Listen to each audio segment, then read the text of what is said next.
Olá, irmãos, Saravá, sejam bem-vindos. A aula de hoje é sobre a linha branca da Umbanda. Lembrando que esta aula foi baseada no livro do Padrinho Juruá em sua obra Coletânea Umbanda. O livro se chama As Origens da Umbanda Primeiro.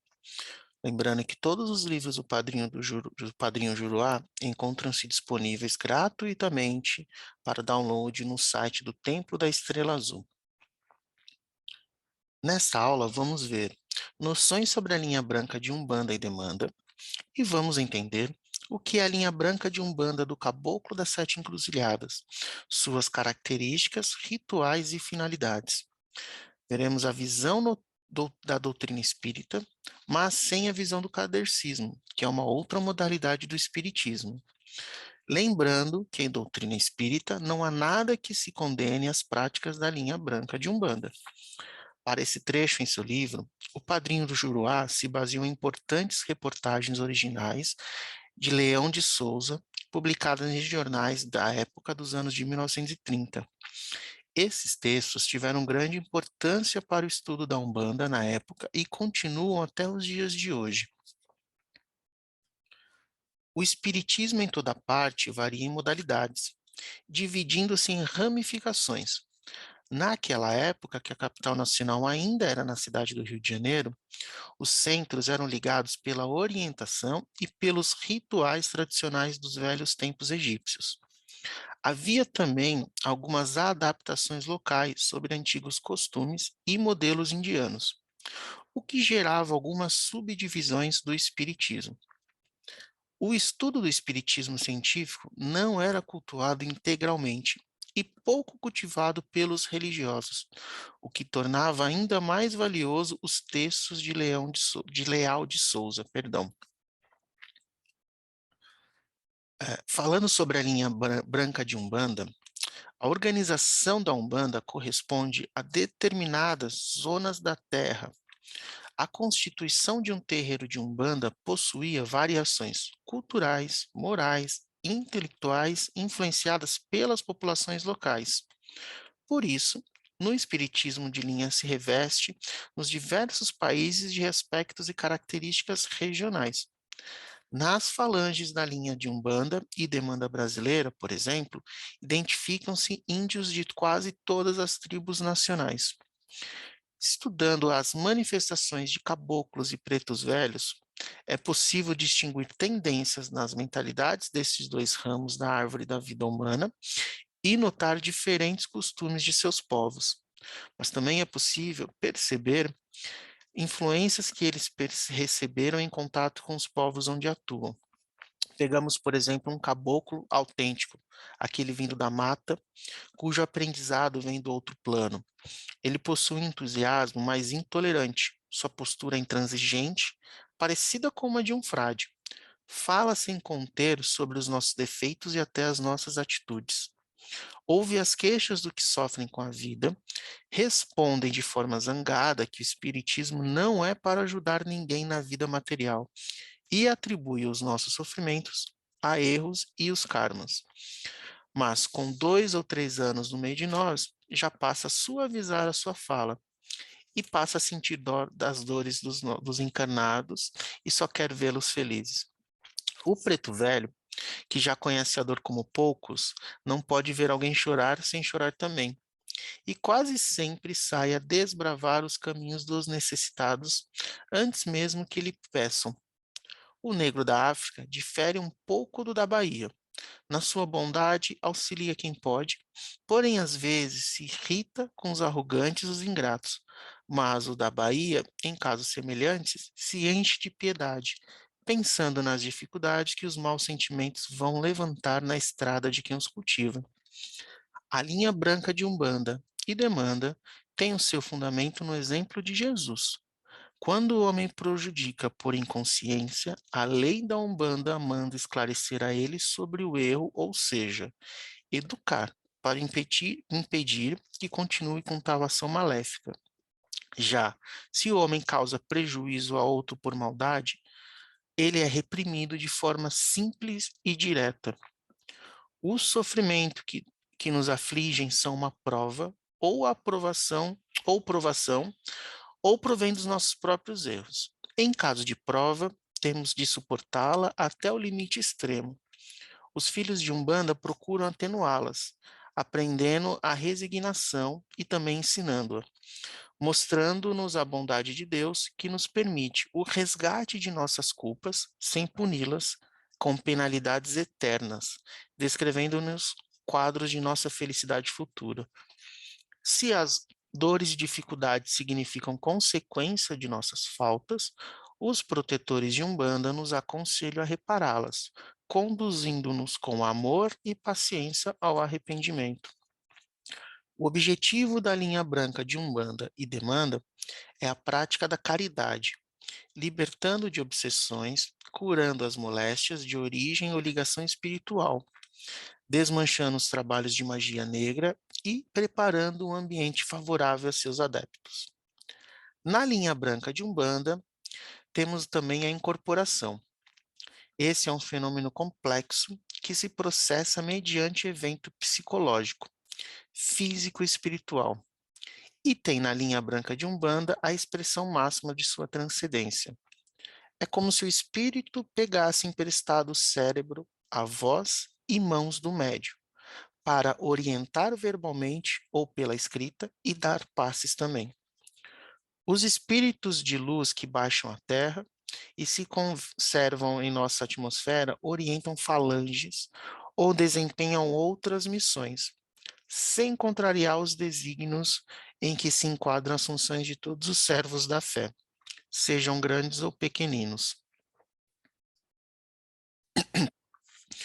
Na linha branca de Umbanda, temos os chamados atributos, que podem gerar impressões, muitas vezes, de extravagância, mas essas práticas possuem fundamentos razoáveis, apesar de algumas vezes alguns terreiros ou médiuns aplicarem com alguns exageros e atributos sem comprovações científicas. Quando se coloca uma imagem num recinto de trabalho, celebra-se o seu cruzamento cerimonial pela qual se estabelece a sua ligação fluídica com as entidades espirituais responsáveis pelas reuniões. Renova-se essa ligação automaticamente sempre que há sessão, durante a qual a imagem se transforma em centro de grandes e belos quadros fluídicos. Temos alguns atributos da Umbanda que são a linguagem. A linguagem branca de Umbanda e Demanda tem um idioma próprio para regular os trabalhos, designar os seus atributos e cerimônias e evitar a divulgação de conhecimentos, que podem ter uso contrário aos seus objetivos caridosos. Também é característico a maneira dos quais os guias se comunicarem com os caboclos e pretos velhos. Por meio de uma linguagem que parece atrasada, esses trabalhadores querem, na verdade, que os indivíduos que se sentem superiores, ao recorrerem a eles, sintam a humildade dos espíritos inferiores e percebam e compreendam a sua própria inferioridade. A roupa. Usam-se em certos trabalhos roupas brancas, para evitar o amortecimento e a arritmia das vibrações pelas diversidades de coloração. Tecidos escuros costumam conter uma química mais pesada e podem atrapalhar o recebimento de vibrações dos trabalhos. Os calçados. Em alguns centros, trabalham-se de pés descalços, quando não é possível mudar o calçado, pois os sapatos com que andamos nas ruas possuem fluidos pesados. Além disso, as solas são compostas de borrachas que bloqueiam nosso contato vibratório com a terra. Também é comum a utilização de sapatos com sóla de palha, um material natural. As atitudes. Não se permite cruzar as pernas e os braços durante as sessões, porque essas atitudes quebram ou ameaçam a cadeia de concentração, impedindo a evolução do fluido com que cada assistente deve contribuir para o trabalho coletivo. As guias. É um colar de contas da cor simbólica de uma ou mais linhas. Ela desvia, neutraliza ou enfraquece fluidos menos apreciáveis. As guias devem ser lavadas periodicamente com os devidos cuidados. Banho de descarrego, feito pelo cozimento de ervas para limpar o fluido pesado que adere ao corpo, que fica como um suor invisível. Em alguns casos, o banho de mar também produz o mesmo resultado. A cachaça. Pelas suas propriedades, a cachaça é uma espécie de desinfetante para certos fluidos.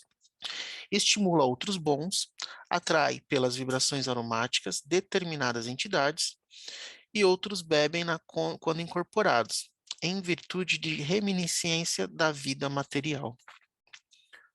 Fumo.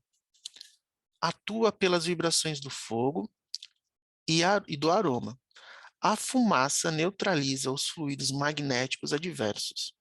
É comum ver uma pessoa curada, por exemplo, de uma dor de cabeça ou aliviada de algum incômodo ou de uma chaga por uma fumarada. O defumador atua pelas vibrações do fogo e do aroma, pela fumaça e pelo movimento. Atrai as entidades benéficas e afasta as indesejáveis, exercendo uma influência pacificadora sobre o organismo. O ponto cantado.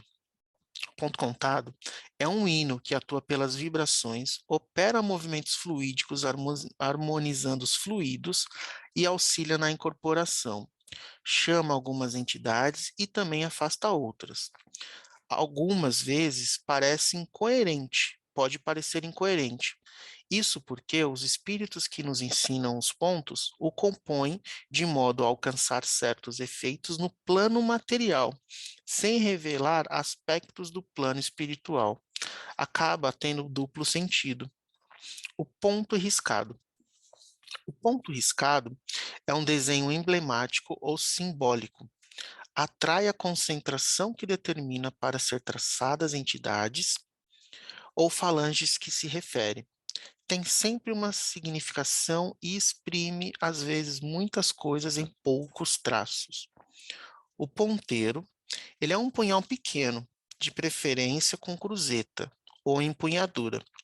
Serve para calcular o grau de eficiência dos trabalhos se as forças fluídicas contrárias não forem quebradas, o impede de cravar-se ou derrubam depois de firmado. Tem ainda a influência do aço, o magnetismo e a eletricidade. A pólvora produz pelo deslocamento do ar os grandes abalos fluídicos. A pemba é um bloco de giz, usa-se para desenhar os pombos. Esses recursos e meios não são usados arbitrariamente em qualquer ocasião, nem são necessários nas sessões comuns. A pólvora, por exemplo, só deve ser empregada em trabalhos externos realizados fora da cidade, ao ar livre. É preciso ter o conhecimento e responsabilidade para a utilização assertiva desses atributos.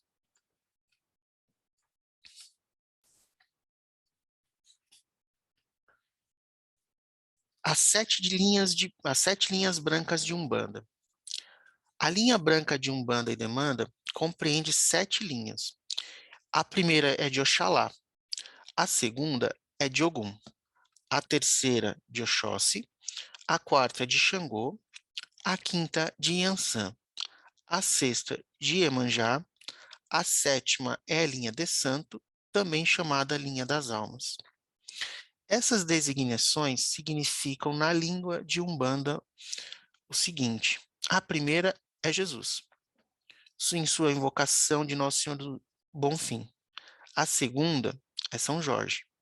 A terceira, São Sebastião. A quarta, São Jerônimo. A quinta, Santa Bárbara. E a sexta, Virgem Maria, em sua invocação de Nossa Senhora da Conceição.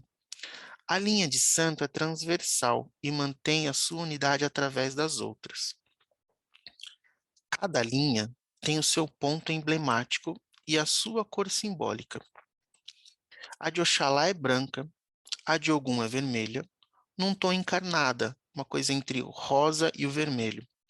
A de Oxóssi é verde, a de Xangô roxa, a de Iansã amarela e a de Iemanjá azul. Oxalá é a linha dos trabalhadores humildes. Tem a devoção dos espíritos de todas as regiões, qualquer que seja a linha de sua atividade. Nela se encontra a falange de Cosme e Damião, que em geral aparece as entidades que se apresentam como crianças. Na linha de Ogum, que se caracteriza pelas energias fluídicas de seus componentes, caboclos e pretos da África, em sua maioria perdão, em sua maioria contém guerreiros no seu quadro de falange. Na linha de Oxóssi, também de notável potência fluídica, com entidades frequentemente dotadas de brilhante saber, é por excelência a dos indígenas brasileiros, que conhecemos como caboclos. A linha de Xangô pratica caridade sob um critério implacável da justiça. Quem não merece, não tem. Quem faz, paga. A linha de Ansan rege sobre o clima, os ventos, as tempestades.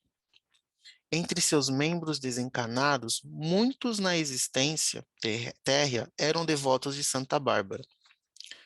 A linha de Iemanjá é constituída dos trabalhadores do mar, espírito das tribos litorâneas de marujos, de pessoas que parecem afogadas no oceano. A linha de Santo, também chamada de linha das almas, é composta dos primeiros espíritos que foram ordenados a combater o mal em todas as suas manifestações. São os orixás velhos, verdadeiros magos que, velando suas formas kármicas, revestem-se das roupagens de pretos velhos, ensinando e praticando as verdadeiras mirongas. Eles são a doutrina, a filosofia, o mestrado na magia, em fundamentos e ensinamentos.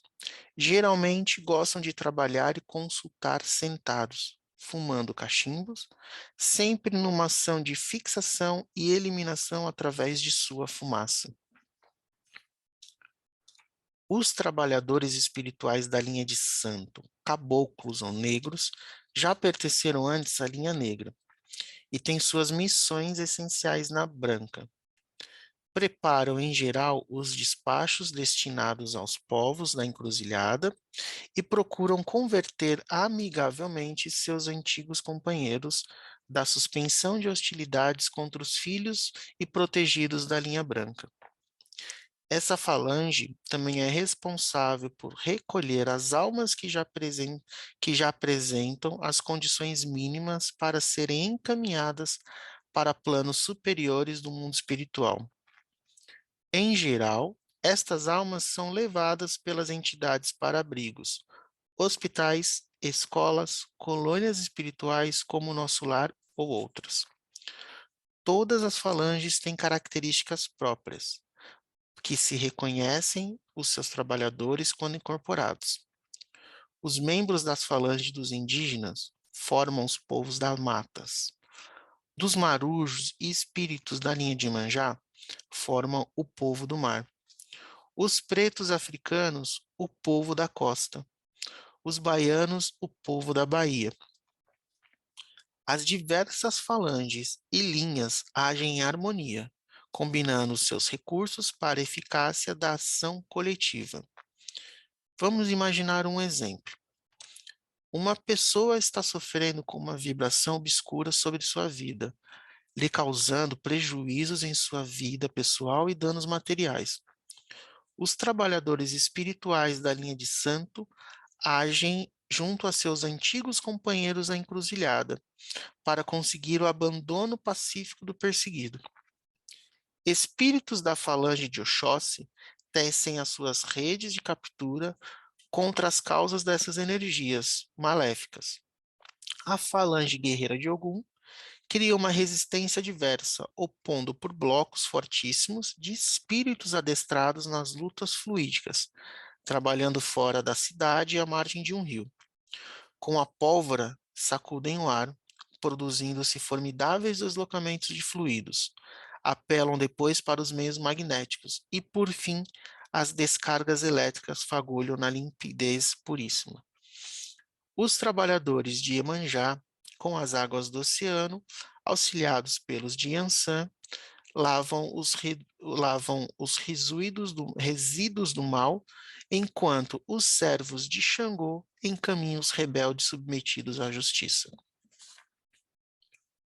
Terminamos assim mais uma aula da Umbanda Crística. Lembrando que esta aula deverá estar disponível em breve no nossa página do YouTube. E, além disso, temos outros materiais, como o estudo do Evangelho, e vocês podem se inscrever no canal para serem sempre notificados quando tiver uma nova aula. Muito obrigado. Saravá a todos.